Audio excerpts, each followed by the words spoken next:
Sometimes less is more. When looking at my past work, I sometimes feel that I used to push things a little too far. I used to overdo things. You know, sometimes your work demands it. You need that surreal look. You need that contrast or oversaturation to convey your message, to tell your story. But most of the time, this doesn't really work. For the majority of my work these days, making it simple is most of the time the best approach. Almost keeping it realistic, if that makes sense. So here is a portrait session where I intentionally, deliberately held back.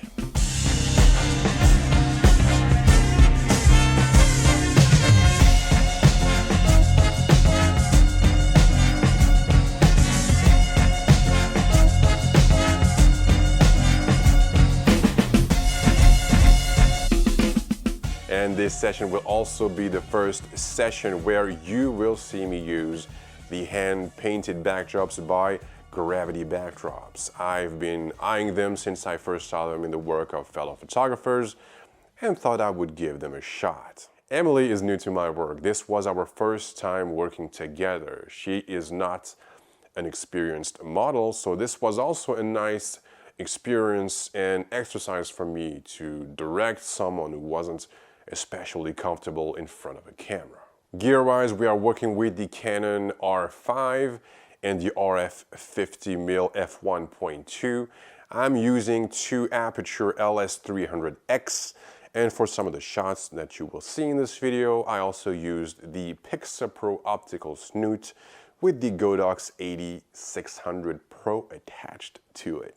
One Aputure LS300X was placed overhead, and the other one was placed roughly between 45 and 90 degrees, camera right. My light placement will always influence the way I direct and pose my models. For this shot, for example, we only used the Aputure LS300X that was placed above her.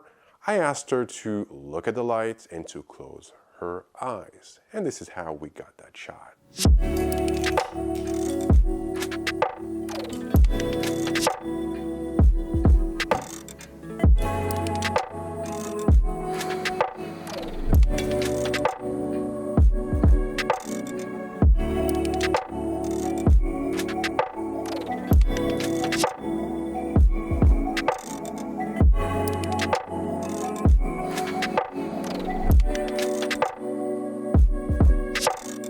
So for every other shots we made that day, the direction of the light, the shadows always guided us to help her fine-tune her poses.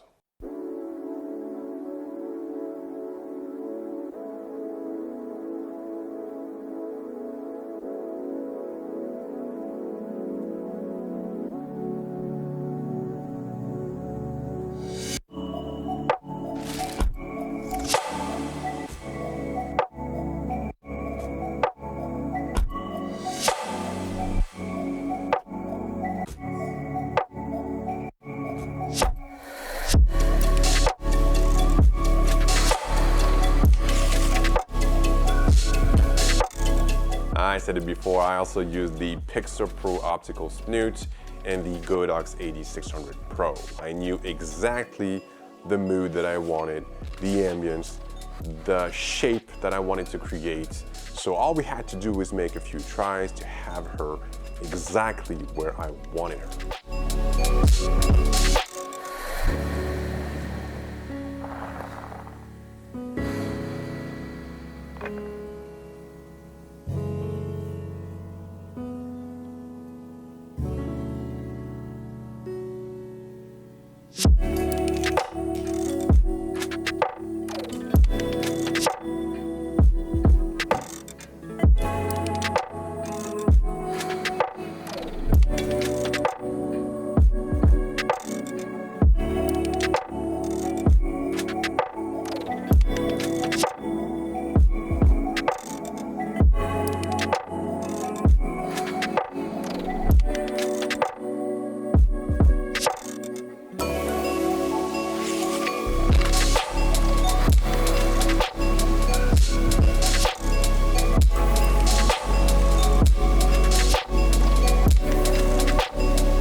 color grading and retouching process here. Roughly, I used between 5 to 8 adjustment layers. Usually, I'm around a dozen and much more for more demanding creations.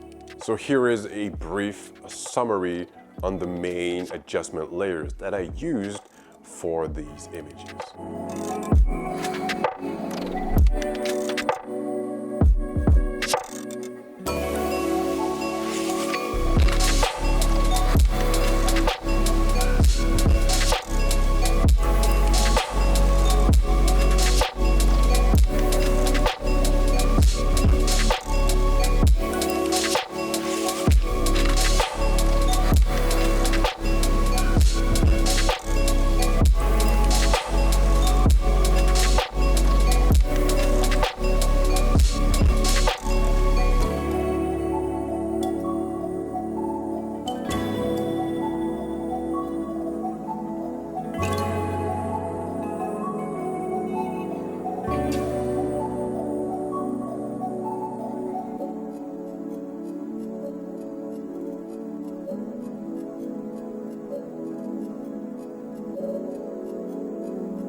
So that's it, folks. I hope this video helped you somehow, and if not, I'm sorry.